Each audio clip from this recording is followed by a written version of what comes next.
Yeah, we, as Sidewalk Prophets, we recorded a new Christmas song called Because It's Christmas. It's brand new. My buddy Ben and I wrote it together, and we actually wrote it in July. And that's what happens. A lot of Christmas songs are written in the heat of July, and we were at a camp in the middle of their Christmas week. The staff was celebrating Christmas, so it was perfect. We sat on a 100-degree day in New Mexico and by a Christmas tree and wrote a song about just the craziness that happens at Christmas. Family coming, and there's all this work you got to get done, and sometimes you lose you lose the meaning of it all.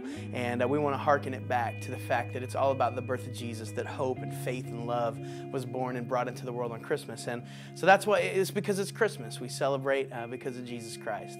And that's just song one on our new EP. We also had an old standard, "Oh Holy Night," which I wish that we wrote, but we did not. And we gave our little Sidewalk Prophets spin to the song, and hopefully it's enjoyed by all. And then we also brought back a song that we recorded last year called "Hope Was Born This Night," and it's as straightforward of an original Christmas tune that we could do, and just wise men and shepherds, all that is in there. Just once again reminding us that hope was born. Hope was brought into the world the day that Jesus was born.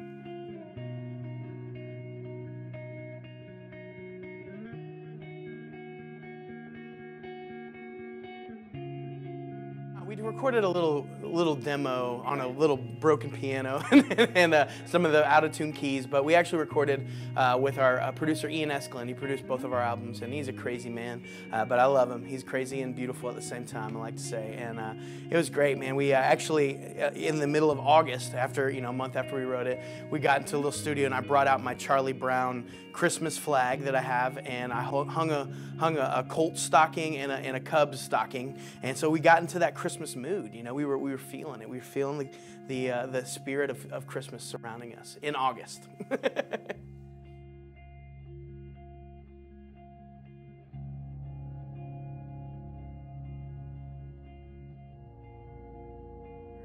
Christmas in my family was always an awesome time, of course. Our tradition is actually Christmas Eve. My father works at a movie theater, so he'd actually have to work on Christmas Day often. And so we would actually celebrate Christmas Eve. And Mom or Dad, one or the other, would take us out on Christmas Eve to look at lights while the other one stayed behind and let Santa in.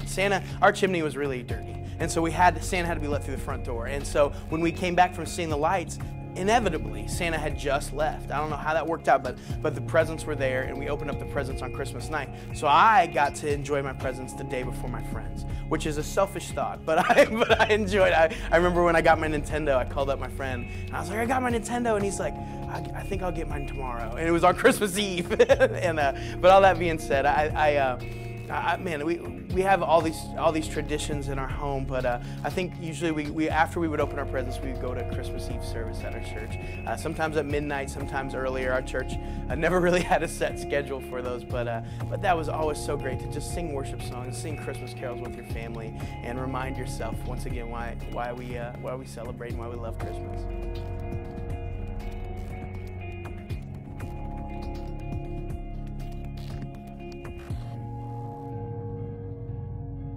I love celebrating Christmas on Christmas Eve, and I know, when you have a family and you have to split time between, your wife's parents and grandparents and all these different avenues you have to go down, hopefully you can hold on to some of those same traditions. But, I always, wherever we go, I think that, whether we're able to make midnight services or not, as long as we continue to, come together and pray on Christmas Eve. That's the one thing my family would do that I just hope that, we always hone back in on that. And then we would always wake up early and watch Mickey Mouse Christmas Parade. So hopefully, if we're praying and there's a Mickey Mouse Christmas Parade going on, that's good enough for me.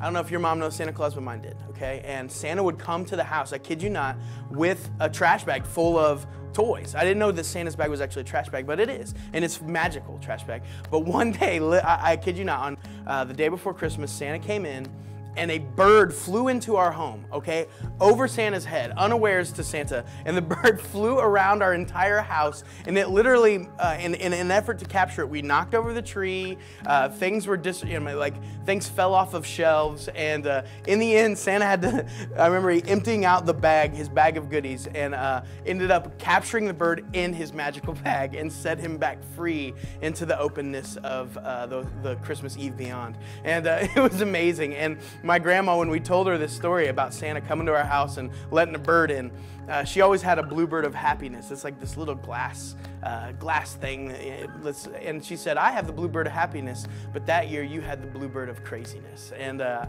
never forget that when the bluebird of craziness blessed our home on Christmas.